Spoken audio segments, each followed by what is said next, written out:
Ces élections européennes, justement, elles se tiendront le dimanche 9 juin. Que faut-il savoir pour s'y préparer et pouvoir voter ce soir? C'est Vicky Bogart qui nous répond. Alors Vicky, première question, comment les élections vont-elles se dérouler déjà?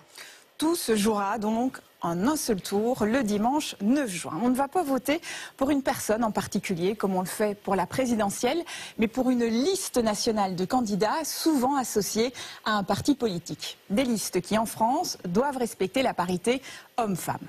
81 sièges d'eurodéputés sont à pourvoir, rien que pour notre pays.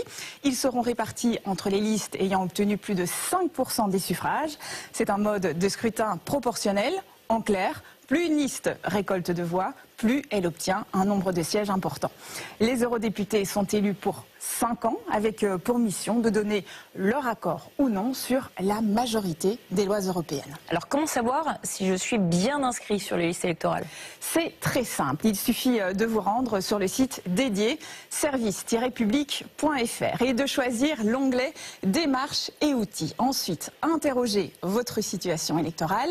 Si vous avez changé de commune depuis 2022, vous devez vous réinscrire sur les listes de votre nouveau lieu de résidence. Vous avez jusqu'au vendredi 3 mai pour le faire en mairie et jusqu'au 1er mai en ligne. Et que faire si je ne peux pas aller voter le dimanche 9 juin? C'est une nouveauté. Il est possible de faire une procuration sans avoir à se déplacer. Vous pouvez désormais effectuer votre demande entièrement en ligne sur maprocuration.gouv.fr. Il y a quand même une condition. Vous devez avoir une identité numérique certifiée. Il est possible de la créer justement sur l'application France Identité. Cela permet de dématérialiser son titre d'identité sur smartphone. Mais pour que ce système soit opérationnel, il faut quand même faire vérifier son identité devant un agent de mairie.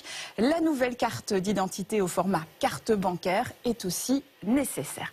Mais ceux qui n'ont pas accès à France Identité ou qui sont refroidis par la procédure peuvent toujours se rendre en commissariat ou en gendarmerie pour faire une procuration, et ce jusqu'à la veille du scrutin.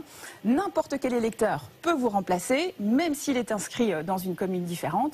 En revanche, il devra se déplacer dans votre bureau de vote. Eh bien, merci Vicky, ce sera très utile.